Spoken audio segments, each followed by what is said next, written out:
అందరికీ నమస్కారం అండి. ప్రభుత్వ ఉద్యోగులకు భారీ శుభవార్త. డిఏ చెల్లింపులకు నిర్ణయం. డిఏ ప్రకటన హైక్ సంబంధించి ఇంపార్టెంట్ అప్డేట్. ఈ వీడియోలో వీటన్నిటి గురించి పూర్తి వివరాలు అయితే తెలుసుకుందామండి. అయితే జనవరి డిఏకి సంబంధించి శాలరీస్ హైక్ అవుతున్నాయా, సో భారీగా పెరుగుదల, సో ఈ వీడియోలో పూర్తి వివరాలు అయితే తెలుసుకుందాం. సో తప్పనిసరిగా ఛానల్ని సబ్స్క్రైబ్ చేసుకోండి, వీడియోను ఒక లైక్ చేయండి.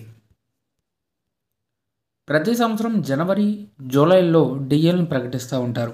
అయితే జనవరి నుంచి ప్రభుత్వ ఉద్యోగులకు 10,080 రూపాయల డిఏ పెంపు. సో జనవరి నుంచి డిఏ పెరుగుతుందా? ఈ ప్రశ్న అందరి మధ్యలోనూ మెదులుతుంది. కొత్త డిఏ పెంపు కోసం అందరూ ఎదురు చూస్తున్నారు. ఇదిలా ఉంటే సెంట్రల్ ఎంప్లాయీస్కి సంబంధించి ఒక పెద్ద అప్డేట్ అయితే వచ్చింది. 2025 ఇంకా రాలేదు, కానీ ప్రభుత్వ ఉద్యోగుల కోసం పెద్ద అప్డేట్ ఉంది. కొత్త సంవత్సరం ప్రారంభంలో అంటే జనవరిలో కేంద్ర ప్రభుత్వం భృతిని పెంచుతుందా అనే ప్రశ్న ఉంది. లక్షలాది మంది కేంద్ర ప్రభుత్వ ఉద్యోగులు దీని గురించి ప్రశ్నలు అడగడం ప్రారంభించారు.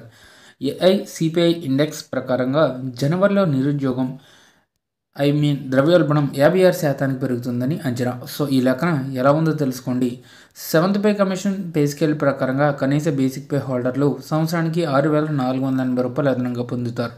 సో ఉదాహరణకు వారి యొక్క బేసిక్ శాలరీ 18,000 రూపాయలు అనుకుంటే గ్రాట్యుటీ 56% అయితే గణన ఈ విధంగా ఉంటుందని చెప్పేసి ఒక ఎగ్జాంపుల్ కూడా రావడం జరిగిందండి. జనవరి 2025 నుండి డిఏ అనేది ఈ 18,000 బేసిక్ శాలరీకి 56% హైక్ చూసుకున్నట్లయితే మొత్తం 10,080 రూపాయల నెలకు. జూలై 2024 నుండి డిఏ అనేది 9,540 రూపాయలు నెలకు. సో ఈ విధంగా పెరుగుదల అయితే ఉంటుందండి. సో ప్రతి ఒక్కరు కూడా జనవరి డిఏ కోసం ఈగర్లీ వెయిట్ చేస్తున్నారు. ఇక ఆంధ్రప్రదేశ్ రాష్ట్ర ఎంప్లాయీస్కి సంబంధించి పెండింగ్లో డిఏ బకాయిలు అయితే ఉన్నాయండి. ఈ డిఏ బకాయిలు అయితే క్లియర్ చేయాలి.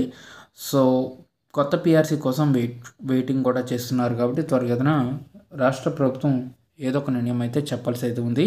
సో 30%తో మధ్యంతర భృతి ప్రధాన డిమాండ్. సో ఇదండి వాళ్ళ ఎంప్లాయీస్ సంబంధించిన తాజా updates. For more updates subscribe to our channel. Thank you friends, have a nice day.